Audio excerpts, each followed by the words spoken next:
Welcome to the Day Clean Devotion Queen podcast. Our podcast episodes breathe life into selected themes from the DDQ Meditation Journal. Hosted by our founder, Najma Thomas, we engage in heartfelt discussions with a diverse roster of inspirational Queen sisters. We explore their unique perspectives, uncover the wisdoms shaped by their journeys, and celebrate the trials and victories along the way. Together, we are creating a woe manifestation space where conversation meets examination and sparks transformation. How are you? How are you doing today? I'm so delighted to be here chatting with you. And hey, Queen Sis, to the folks out in the audience, to our listeners, welcome to the fourth podcast episode in our first series for 2026. We are having conversion conversations. And for those of you who've been hanging out with us for a little bit, you already know this is not conversion like somebody trying to recruit you to a new religion. This is conversion like when souls change directions, like we're manifesting a whole new reality.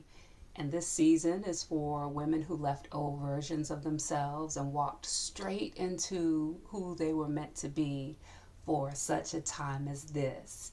And we've been having a great time talking to the aunties, the elders, the healers, the field change agents. And today, I am so happy to be sharing the mic and sharing this space with our featured guest. So I'm going to do a little bit of introduction for those of you who may not be familiar with Miss Keonda Grant-Taylor, and then we're going to get right into our conversation. So, first up, the credentials, the background. Keonda Grant-Taylor is an intergenerational financial trauma advocate dedicated to helping Gullah Geechee communities and people of color heal their relationship with money, power, and legacy. With over 25 years of experience in finance and accounting, dual bachelor's degrees in finance, an MBA, and a doctorate in organizational leadership, she blends technical expertise with trauma-informed financial insight, y'all. As the founder of Granting Gullah and the visionary behind Gullahnomics, we're going to get into Gullahnomics, y'all. Keonda focuses on breaking cycles of generational financial trauma, and particularly within the Gullah Geechee corridor, by merging economic strategy, cultural awareness, and emotional healing. Her work sits at the intersection of wealth building, legacy preservation, and financial sovereignty. These terms are just making my heart joyful. So, Keonda, welcome to the Day Clean Devotion Queen podcast, sis. Welcome. You read so well. I love it. I love it. Don't you sound good, girl? That's all you. It's all you. You sound so good because you are so amazing. And it's a pleasure to be having this conversation with you. I shared before we got underway. This is my classmate, y'all. I've had a couple of my classmates on this podcast, and we haven't had a chance to chop it up in a while. So I'm really, really pleased to be having this conversation. So I'm going to start with our standard opening question. I ask all of our guests this. What is your day clean routine? How do you usually get your morning started? Okay. I have learned to check in with myself and what my body is saying to me. I haven't done that in a long time. I didn't know to do that. A lot of times I tell myself maybe because I'm the oldest, my focus was always on the oldest of four girls, and my focus was always on not only my mom, my dad, but also my siblings. And so sometimes you have a tendency to take yourself, focus on what's going on around you, and you forget about yourself. So when I'm thinking about day clean, cleaning myself, I breath work is very, very important to me. I'm paying attention to my breath. And something that led me to that was I was at work, how many years ago? Maybe 8 years ago. And Ms. Thomas, I'm typing away at my computer, right? Doing some accounting work. All of a sudden I froze and I could not move. And I didn't know why. I'm like, something's wrong. Something's wrong. Tears coming down my face. I said, something's wrong. I can't move. And I was hoping someone would pass by and see me. 20 minutes passed by, Oh my goodness. right? So I go to the doctor. They said, oh, I'm glad you came by. You would have had another mini stroke. I said, I didn't even know I had the first one, you know? And so that taught me to slow down, pay attention to myself. Not only that, it was one of those things where I knew I grew up at a time where, sometimes, your elders may say kids were seen and not heard. So someone Mhm. down I knew not to, express my feelings in a certain way, and what goes on in the house stays in the house, and so you don't say certain things. But I suppressed so much, and I didn't know that work-life balance was a thing, because I didn't hear it. So when that happened, I realized, say, Keonda, you have to slow down and you have to pay attention to what your body was saying, because my body was speaking. I just thought, I just needed some time, later on to rest. But I took that time to kind of really pay attention to myself and realize that I wasn't being selfish for, paying attention to my breath, and so that was a scare for me, but it was a wake up call, and I wouldn't change it for the world. So every morning I listen to myself, what my body is saying, and pay attention to my breathing. Mhm. That's beautiful. And thank you for sharing that. I know just that testimony alone is something that someone needed to hear, that self-care is not selfish. And that being seen and not heard is not for the healthy and wealthy. We gotta see and hear ourselves, Queen Sis.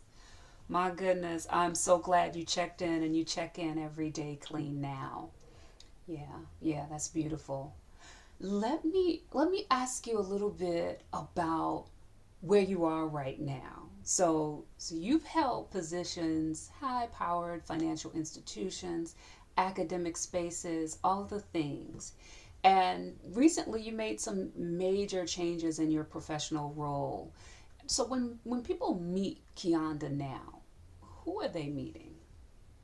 Um, you mean someone that does not um, need the validation of outside communities now. I tend to focus on value versus validation now, and redefining what validation is to me and what value is to me and what's valuable to me. I'm normally, especially in my background, when it came to work, I was always the only one. If I wasn't the only female, I was only African American. Uh-huh. Times where I got excited, my accent, Gullah Geechee accent would come out, and Mhm. and I didn't realize that I was trying to shrink it. Where did that shame come from? I developed something where, you'll be in the boardroom, you'll say something, someone else says it, and they glorify it when somebody else says it. But I was like, I just said that, you know, and they overlooked me.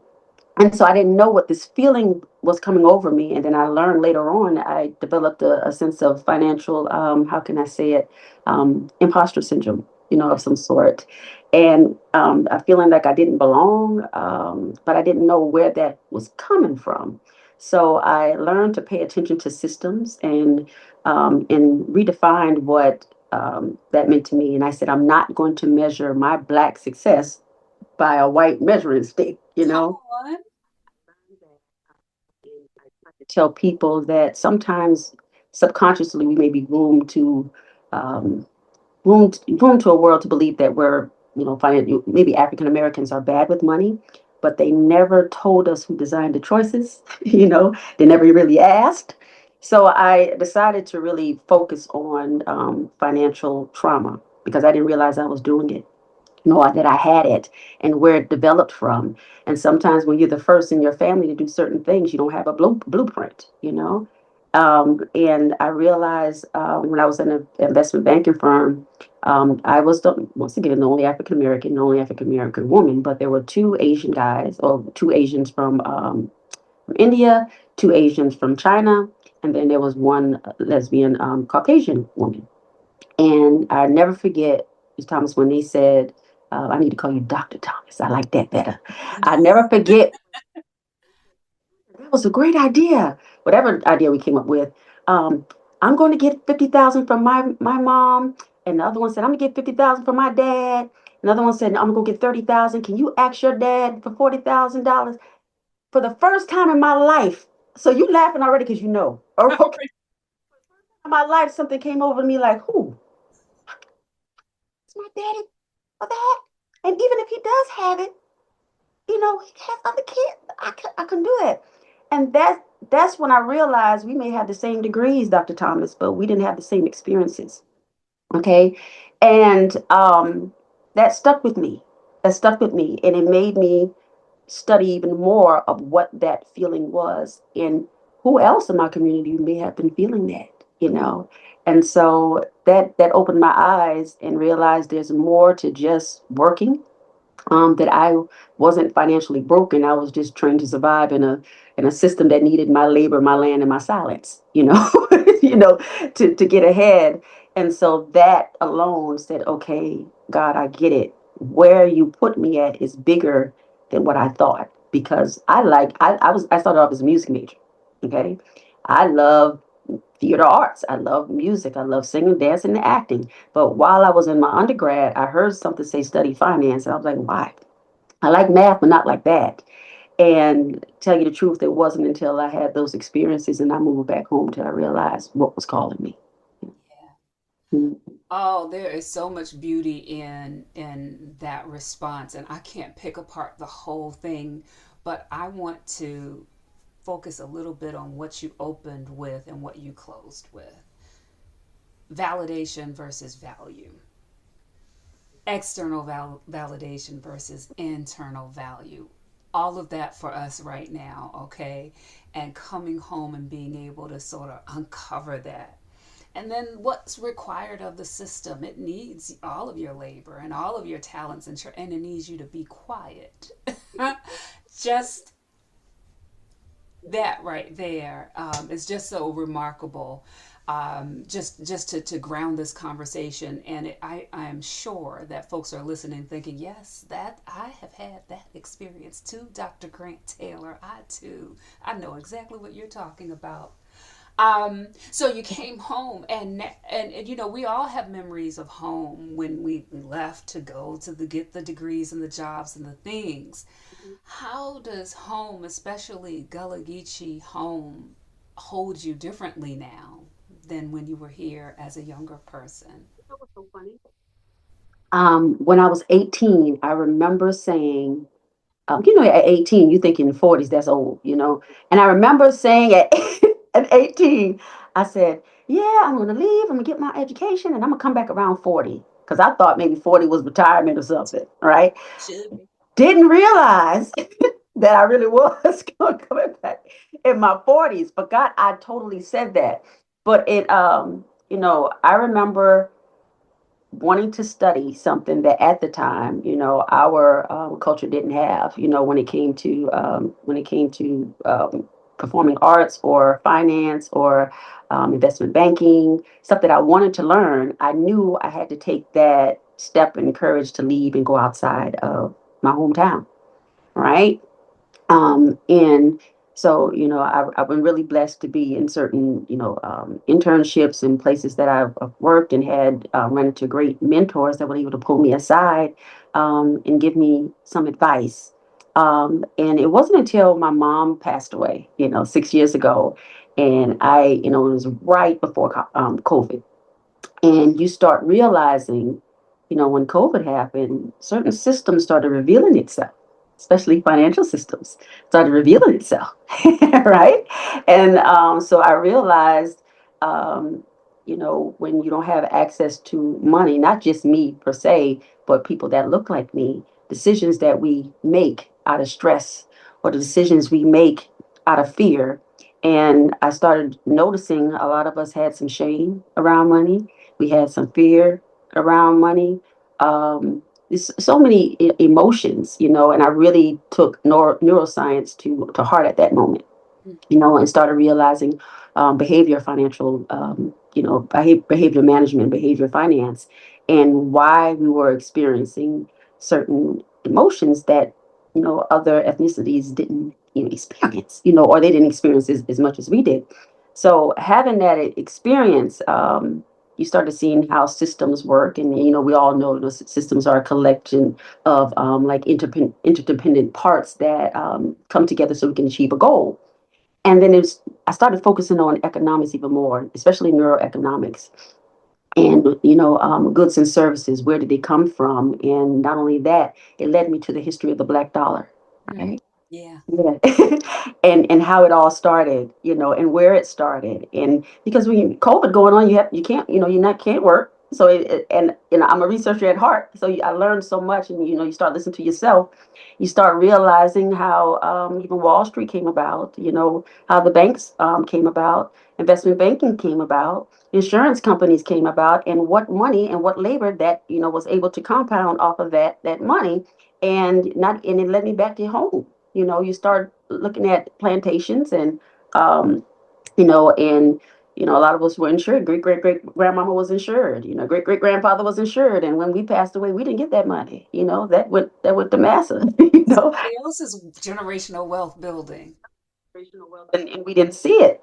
And then you start realizing the fear behind it, and even in insurance. I remember as a child, picking up certain money stories, that I didn't realize that I picked up.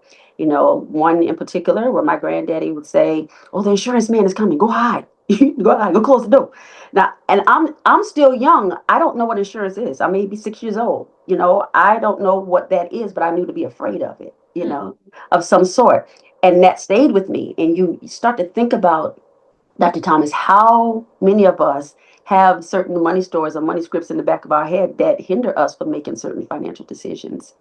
So that whole experience made me focus on not only just not only the systems, but the capitalistic system and the money system and how it affects us.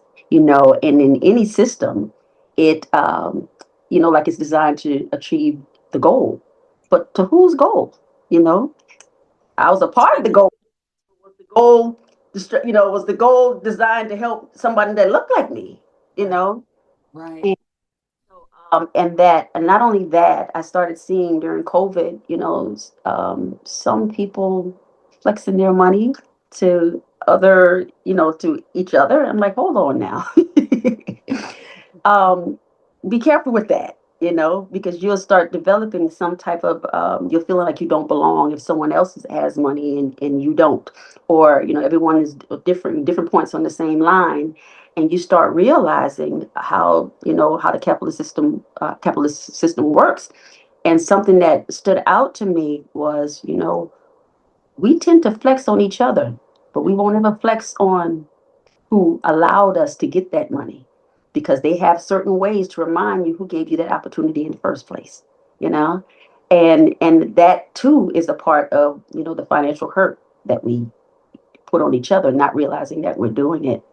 So that whole situation allowed me to pay attention to systems, and notice the system when I'm in it, and to point it out and kind of educate us, on how we were impacted in subconscious ways we may not notice, because no one told us. you know.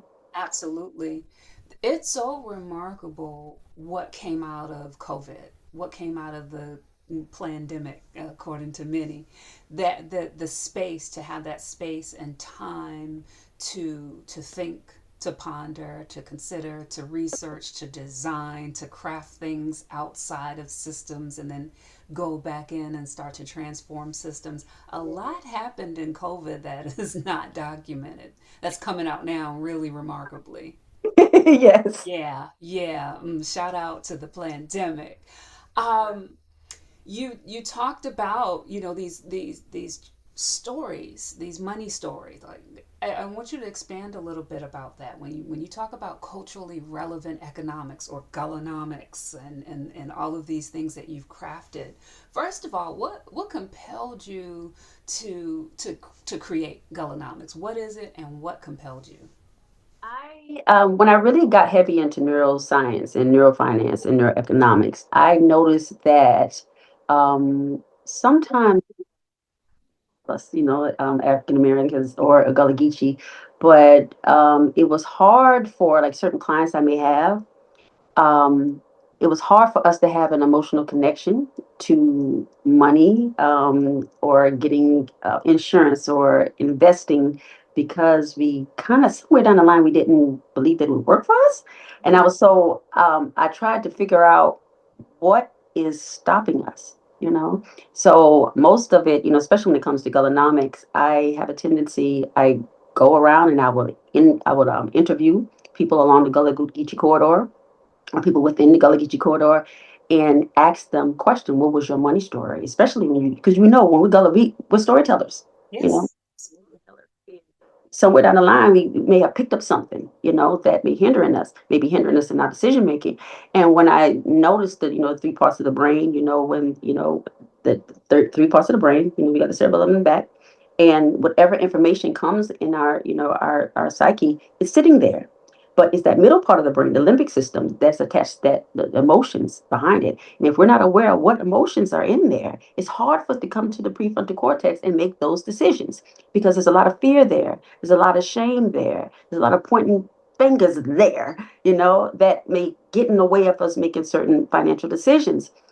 And so I wanted to see what was, as I'm hearing the stories from everyone, you may have some cognitive issues that they may not realize they were dealing with, some feelings of inadequacy that they may not have been dealing with that hindered them from making certain investment decisions or insurance decisions.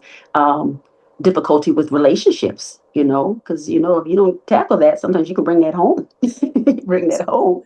Absolutely. Absolutely. Certain health issues. I noticed there were some stories, like one thing I'm working on now is talking about debt in doctors, debt in going to the doctor. Because a lot of us, we will ask ourselves, I want to go, we need to go to the doctor, but then we'll say how much that costs, It costs so much money. I don't want to go. And we put it off, in our health. And if we're not around, we can't help our family. One in particular, I noticed in not just financial, but in the like right now I'm studying to be a financial behavior financial planning, right? And and then in financial planning, I was telling the firm, like right now I'm the only African American, female in there. And they had a question, Dr. Thomas, that really made me think for the past 3 months while I'm getting these money stories, right? um, One person came up to me and he was like, Keonda, I'm not trying to be funny. He's like, I really want to answer to this. They said we're acquiring a lot of athletes, young athletes, and they have NIL money. But I really want to know why is the first thing they say when they get their money is they need to buy their mama a house. House. Get a bottom of my house. You and we know this. You know, so I started laughing and I didn't mean to laugh. I said, man, you don't understand. You don't get it. That entire community would be on that young man. But he noticed the trend, he noticed the Mm-hmm. trend. And I was trying to tell him how tribal we are, Mm-hmm. I was like, you may grow up, have grown up to be groomed to think individualistic. We weren't able to do that, and that is important. Secondly, they said, historically, they said, I remember I don't know where we were in some meeting, and the question came up. They said historically, when it comes to white families, white American families, they tend to pass on houses and investments, and we tend to pass on not only debt but caretaking You're responsibility. taking. And it hit me. I had to, think about that again. And he really was asking about the caretaking responsibility. I said, you know what? For the first time, I really thought about that. I said, because I can only speak for my island. I said, I know if there was an elderly aunt, if we had some room, we brought her in, but we didn't financially prepare for that, Yeah. And she didn't either. She didn't either. I was like, and not only that, I was like, long-term care was not something that that What's wasn't. that? What was that? I was like, and as far as disability, I was like, in disability insurance, I was like, I thought, I kid you not, even in the world of finance, I thought disability was when you lost a limb or you were or something of that nature. I did not know disability is when you lose some type of income of any sort, is any income of any sort. If you can't work, that insurance will bring that money in despite if you're working or not. I didn't know, me being late diagnosed ADHD, that if I had to sit out for a minute, I didn't know that. You're not by yourself. You were not by yourself. Times sitting out for 3 months can take a whole year or two to get back, to build up that emergency fund. And that gets you off course.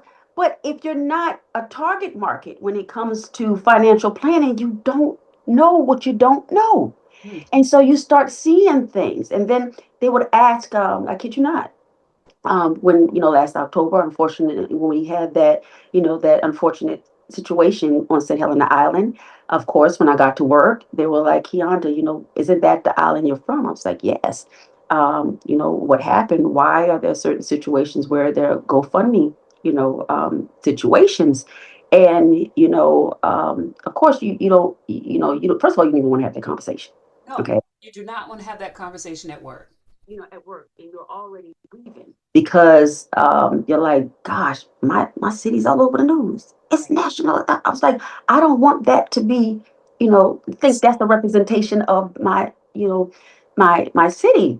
But I had to inform them. I said, let me tell you something. I said, sometimes we have how can I say, not a love hate, but sometimes we have a unique relationship when it comes to insurance, for where we come from. I was like, a lot of times all we know is death benefits. We don't know that there's living benefits because we weren't in target market. When you're talking about legacy planning or wealth planning or financial planning, you tend to target people that actually have the money or who you think have the money. So you sold, there are times when you may have sold us insurance policies that we just really thought it was for death, you know I had to explain, at my firm. I said something, I kid you not, we went to Jacksonville, Florida for something, and we were talking about certain words and how certain words made us feel. I kid you not, when they heard the word risk, okay, they lit up. Ooh. Risk to them meant money. Risk to danger, you know? And I was like, well, why is that? You know? And then and internally, it's not that many of us, but of course we had to sit down together and we had to think about why was that danger to me, when I think about risk or, when I'm growing up and someone is paying a premium every month, that's a bill, you know, to some people, that was a bill to us, so, we could use that money for other things, but they had a different mindset. And I wanted to understand why they had that mindset. So I kid you not, that whole situation brought me back to what was needed in my community and why we weren't getting ahead. And it was never that we were dumb, you know. I tell people all the time, ignorant is just that you just don't know. No. Market, how are we going to know? And so I got tired. I'm serious. Is that the cognitive dissonance where I got tired of I don't need any more awards, corporate awards. I don't need it. I don't need any more of that because I got tired of he was saying, congratulations, Keonda. You helped the department get this million dollars. I didn't even make myself $1 million. I didn't even make my community $1 million, but yet I'm helping you. So what part of the system or what part of my thinking didn't, hit me that I need to redirect that to my own people? So it's a cognitive dissonance here because this very community that, that you're valuing, you're benefiting off of my labor, they help raise me, you know? They helped raise me somehow, but yet I'm working to help you. Right. So I said, okay, so I said, Lord, help me find a way in which I can educate my people. I was like, and give them time to build up their assets so we can be a part of that system. And, because like now, the, the company, the firm that I work for, the financial plan that I work for, when you realize the year that they were founded, you know, 1860 something, you already know where from. You already know where the compounded interest, the reason why you're able to pay dividends every year, the reason why you're the number four firm in the United States.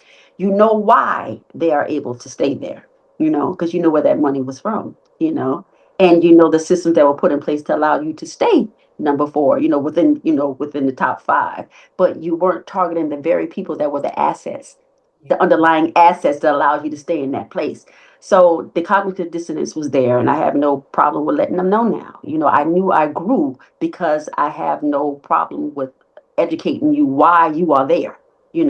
So don't ask me to go talk to my people and bring them here, but you won't give them time to, develop. You don't, or saying that, Keonda, well, if that industry isn't going a little faster, why don't you look outside? No, no, no, no, no. I'm not there anymore. Okay. I'm not there anymore. If I can't bring my people, you don't need me. Okay. And so of course now we're part of they call it it's like an African American group where we're able to go out and get the money stores and see what we all need, and give that back to our community. So I'm thankful for that. I'm thankful for that. So that's where it all came from. So I am glad to, that's what kind of Gullahnomics kind of birthed from, because I'm tired of working so hard and people that look like me and speak like me couldn't enjoy the fruits of labor. So that's No why I am. question. That is so brilliant. And you just taught a whole master class, on systems design and who economics was designed to serve and leave out. And kudos to you for having the courage to uncover it and call a thing, and then to design your way into this intersection of using the very system and all of those tools and all of that experience and bring it to bear on, just like you said, the community that grew you. Like, I had that feeling coming home. I'm like, so this doctorate is all well and good. It's just so delightful. PhD, blah, blah, blah. Honey, if I don't do research that matters in my community, no, what am I doing? What am I doing? I got parents and aunts and uncles and cousins and folks, they have expectations for this degree. This is not just mine. And it's difficult to have that conversation in spaces that don't have that experience. That takes a lot of courage, as you well know. So yeah, hats off to you for making that happen. And now we have Gullahnomics, y'all. So get into that. Let me dig a little deeper into this with you. Tell us, why is it important for our people to really understand economics not as just numbers? Like, shed a little bit more light on this money story, looking at economics as story, history, our story, and strategy. Why is that important? Okay, so I'm also studying to be a financial therapist. Okay, and that is something that is very, there's not that many of us in it, and it's a really fairly new avenue when it comes to finance. And it's important because in the world of money stories, you have four money disorders. Okay, one is money status, in which you have seen people that their whole self-esteem is directly tied to how much money they make, you know all right, and they have no problem telling you, that, then but they'll start treating not only themselves but other people, funny, because Do. of that.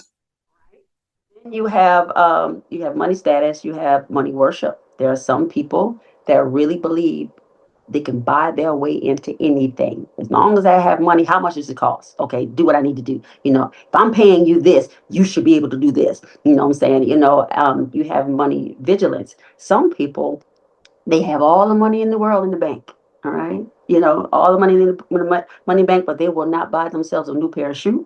They will not go on a vacation because somewhere down the line, something happened, where they're afraid to spend. If I spend now, something might happen. They're not realizing that the underlying fear. And we all have, people in our family that, within these four aspects. Um, and the last one was, I said money stock, but it was money, money worship, money, I said village, Vigilance, status. and then money avoidance, Ah, money avoidance. Where some of us are afraid to open our bills, when they come, you know, we avoid that money. Yeah, okay, yeah, who are you talking about? money avoidance because sometimes, like I was telling someone at work, I was like, a lot of times, especially if we have grown up in church, we may misinterpret when they said money, love of money is the root of all evil. So sometimes we may, assign that, make it evil when it's really neutral, but we may say that, and because of the stories that we may have heard on the pulpit, it's easier for the camel to get through the eye of the needle. Needle. Stuff that we grew up, because, and me, I'm such a literal person. I'm So I'm looking at that camel. 6 years old. So how, wait a minute, how did camel? How,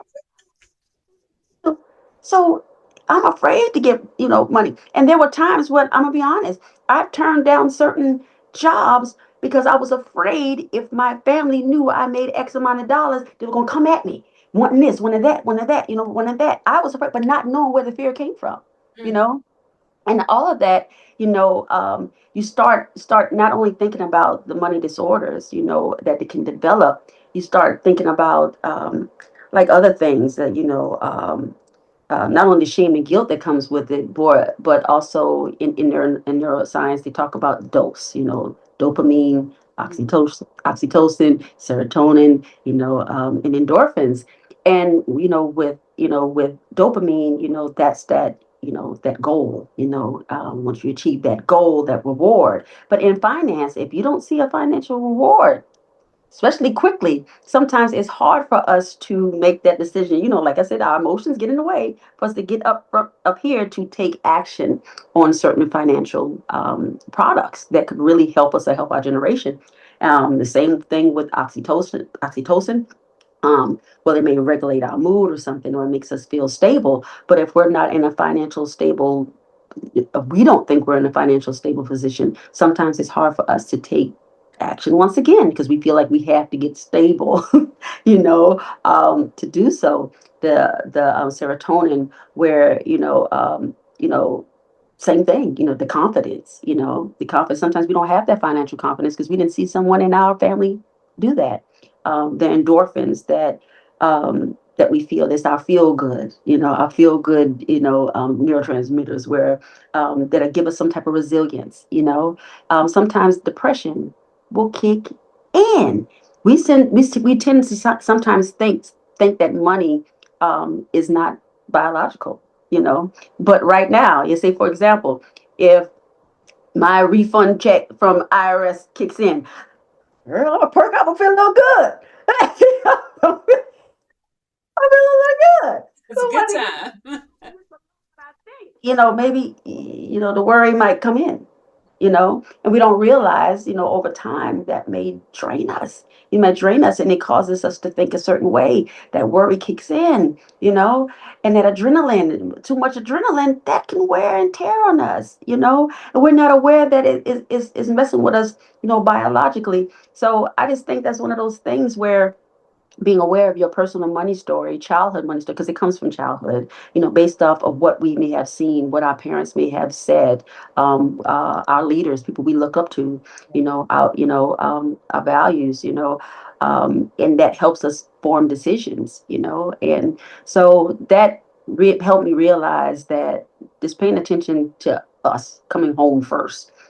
getting the money stories, trying to change that, that narrative that someone else gave us, because sometimes a lot of us, even in our 40s, our 40s and our 50s and 60s, we're still running on maybe a story that our grandmother told our moms, No doubt. that's not, prevalent today, but we're not aware of what is that fear is coming from. So I just thought that was important to pay attention to. With so Dr. Grant Taylor, you are giving us a class. I bet y'all, Queen says y'all didn't know you were coming in here for this lesson, but you're getting this lesson. Now this one is on the house. But I want to ask you about economic literacy because all of the things you're sharing right now in just this short space of time sound like essential knowledge. They sound like things that we should be getting right with all of the other things, or right with the ABCs and the one, two, threes. So, what does economic literacy look like when it's rooted in culture? And how can we, I don't know, how can we make economic literacy more regular so we can influence these stories, these money stories? In my opinion, okay. Um, Paying attention to not only things that we tell ourselves, but teaching us how the black dollar already evolved. Okay. Paying attention to situations like Black Wall Street, like what happened, because sometimes when you don't realize where the goods and services are coming from and you don't see it around and you think, you believe what other people tell you about yourselves, that we're not able to make these systems, or we're not able to recreate that type of environment once again. Like I had to tell my children, I've been lived in Atlanta for 25 years before I came back home, right? And having to drive by Lake Lanier and telling my children, I said, "Do you know underneath Lake Lanier there's a city called Oscarville, that was once predominantly black?" And they're like, "What?" I was like, "Yes. Do you know we were passing through? I think my daughter was at a dance competition, and we're driving up north. You're passing through, you go by Lake Marion. It was like, hey, do you know there was a city called Ferguson, South Carolina that was underneath underneath there? You start talking about Seneca Village, in New York, and how that's now Central Park. Go to other places, in North Carolina where the Tar River has flooded it, and same thing in Alabama, and look at Lake Martin, and realizing that we were, we always had the knowledge. We've always had the economics, and I tell people, I said, what's so prevalent and why I'm so happy to be born and raised on St. Helena Island, because it's still, one of the most, predominantly black, it seems like some things may be changing, but it's They'll change. like, don't mean we can't change it back, Come on. being around, I will say people like you have given me hope when it comes to going back to farming, and agriculture. And I teach my children to please pay attention to horticulture as well. Not only that, I tell they're shocked at the firm to realize how much land we all have, right? And how we still have it, the acres. I said, and sometimes you may hear that term, we're land rich but cash poor, right? I said, but someone never, no, weren't talking markets to show how to profit off of that. And so when I hear, I think I was talking, who was talking to? I think I was talking to Attorney McNeil the other day, but I think she's married now, Hawkins, and we were. There you go. He said, I have to get my box from Dr. Thomas. I said, what box? I said, girl, tell me about that box. I can go get it. That's right. Because I want my children to see that exists. That exists, and you too can do the same thing. My husband had told me I took him shrimping, right? Took him shrimping and crabbing. And he went, he got his shrimp, he got his crab, and I kid you not. So he looked around with his bucket, and he said, "So, babes, who do we pay? That's ours." So he turned at me. He said, "Oh, listen, we're never going back to Atlanta. We're never going back to Atlanta." He said, "So you mean to tell me I can take this and go home and clean it and it's ours?" I said, "Yes." He helped me realize the gold mine that we have What here, we have. because I didn't realize at the time that other places couldn't do that. You know it, but you don't know it. You take for granted that. And he said, the acres that you have here, we don't have in Atlanta. Houses are, like that. He's like, well, my kids would run around and say, Mom, look, I got the dirt in my toes, and that meant a lot to them, you know. And you start appreciating even more where you came from and the land that we have. And because God is not making any more land, you Nope. know, you start to realize that that's where it is, that we can invest in other ways, in land and our own resources and take advantage of that. So that is one example, really teaching. Not only I start more on the middle school age, when I'm talking to them. Okay. Because I wish someone had told me. I told my children they were quick to tell us about sex ed, but they didn't teach us about financial, any kind of financial aid, stuff like that, or education. And sometimes you grow up and you kind of see why. Had they educated us early, financially, we would have made certain financial decisions that would have closed that economic gap in such a way that they. So luckily that we are still here. Gullah Geechee people, we're not going anywhere. We're able to tap into our whatever strengths that God gave us, our talents, and just be able to. I don't care what your talent is. There is a market for it. And once you get that, income for it, is find a way to turn that income into wealth. So we can keep it within our own communities. So that's my goal. That's incredible.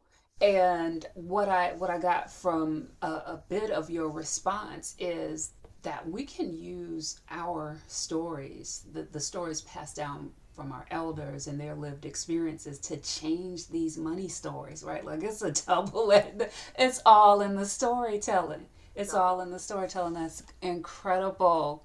I could just sit here and listen and learn from you for hours on end, but we do not have that kind of time. I want to be mindful of yours.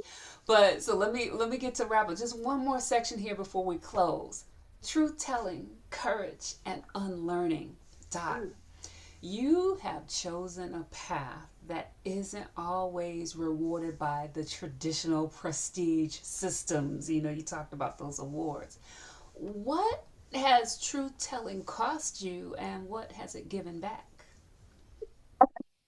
The truth telling has cost me to leave some spaces, because you start realizing financial stress. You start realizing cognitive dissonance. I kid you not, I was telling my children. One was when I was undergrad. My I had two internships, right? And I never forget. Sometimes you come from, our background. We are colorful in the way that we dress, the way that we move. And I think at the time I noticed something. I think I had my hair black, but I had these two little red streaks right there. Right? Couldn't tell me nothing. I thought I was cute. That's All fine. right. Another lady of a Caucasian descent, she would had more of the goth look back then. And I was confused. I really didn't understand, but I was trying to figure out, I was called into the office and I was told, if you want to continue being an intern here, you have to change your hair. And I was like, why? I was like, she has the golf look and she had blue. I was like, but my grades were better than hers. I didn't understand why I had to change, but she didn't. But he didn't give me an answer. He just gave me an ultimatum. I said, that's okay. Well, I'll go. Right. So, yeah, you can go. Bye. Bye. And I was okay with that, because I don't know what was in me. Maybe the Gullah Geechee in me. You know what I'm saying? That said, no, Blame it man. on your roots. I got what I needed from it at the time and I left. And there were also times when I would bring up certain, when I say financial uh, disappropriation when it came to funds, and how how it was distributed within economics and how it could affect us versus other ethnicities. Um, it was perceived negatively as if I was complaining. I could have numbers, facts, because one of my I love data science.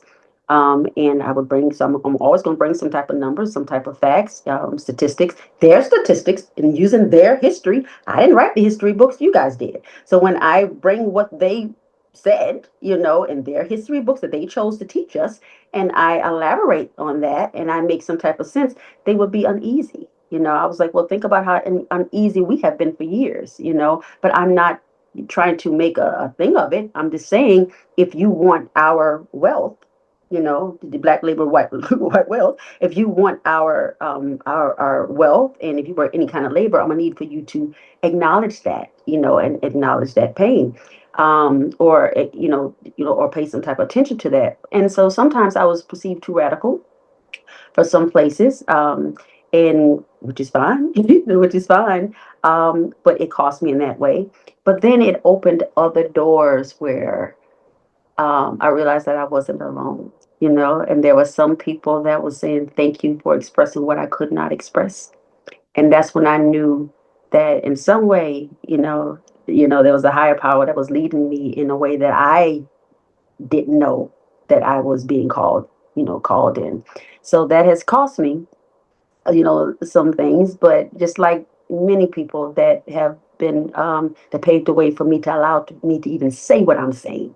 They have been there and they fought for me to have this opening to be able to say what I'm saying.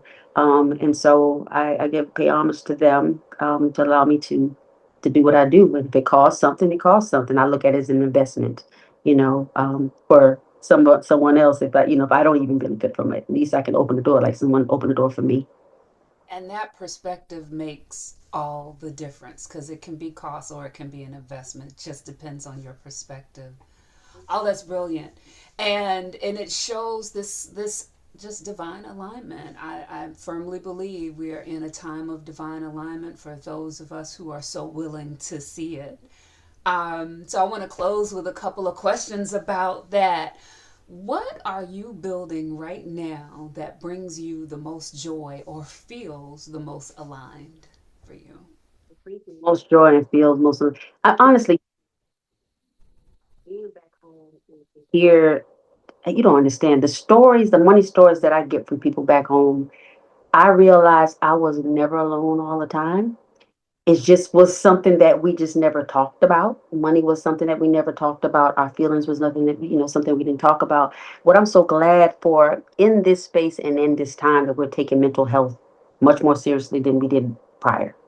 First of all, when I was growing up, just pray about it, girl. Just pray about it, give it to the Lord. Give it to the Lord. But they forget that the Lord created, allows some people to go to school to become therapists, so I am giving it to the Lord, you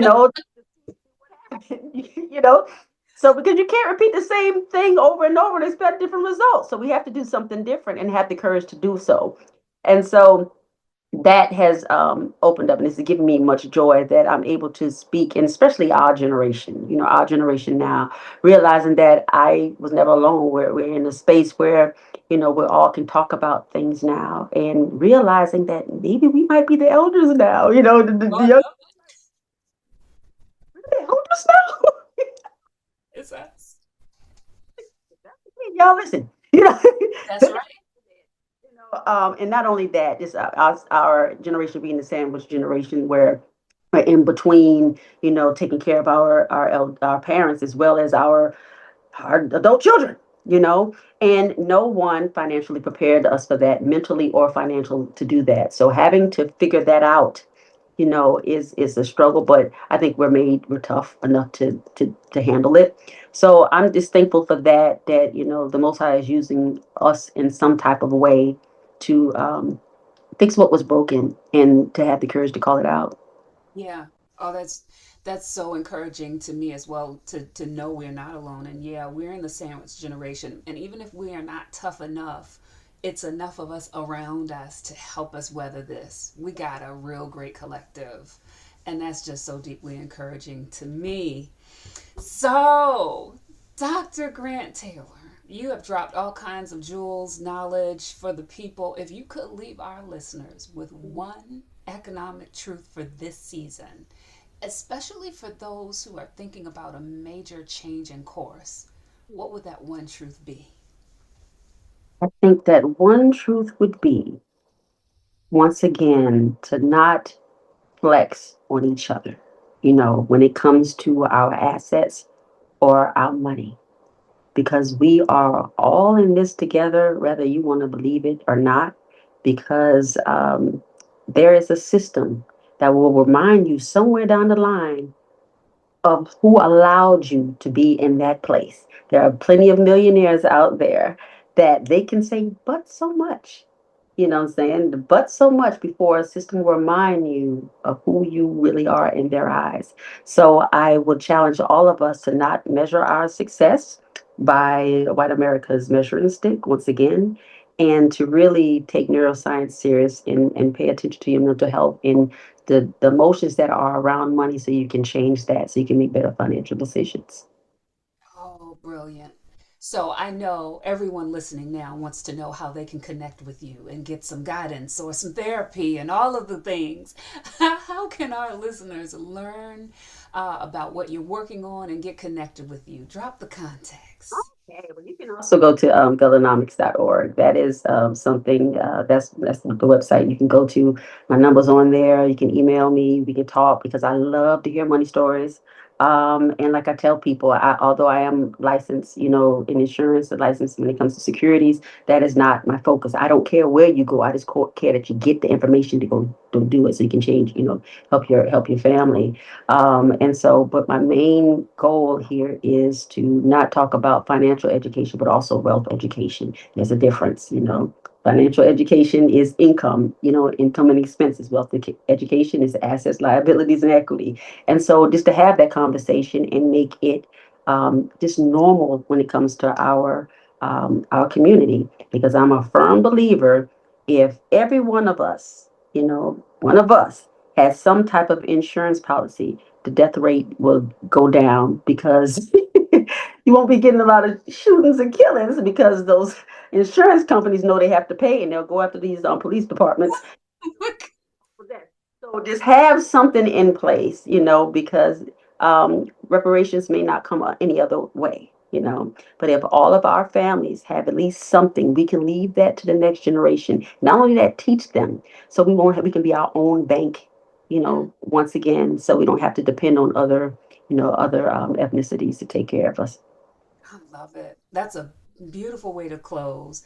All of the Gullahnomics.org, we're going to put that in the episode notes. So you just scroll down if you're watching or listening. Such a beautiful way to close on wealth, y'all. Reparations can come in many forms. So, Dr. Grant-Taylor, thank you so much for chatting with us today for the Day Clean Devotion Queen podcast, now DDQ community. You know what I always say after every podcast episode. If you heard something today that encouraged you or moved your spirit, and I know you did, don't keep all this goodness to yourself. Sharing is caring. Drop the information in your networks and go ahead and let's build this wealth together. And until the next time, I hope the remainder of your week is everything that it needs to be. And we'll see you on the other side, Queen Sis. Peace.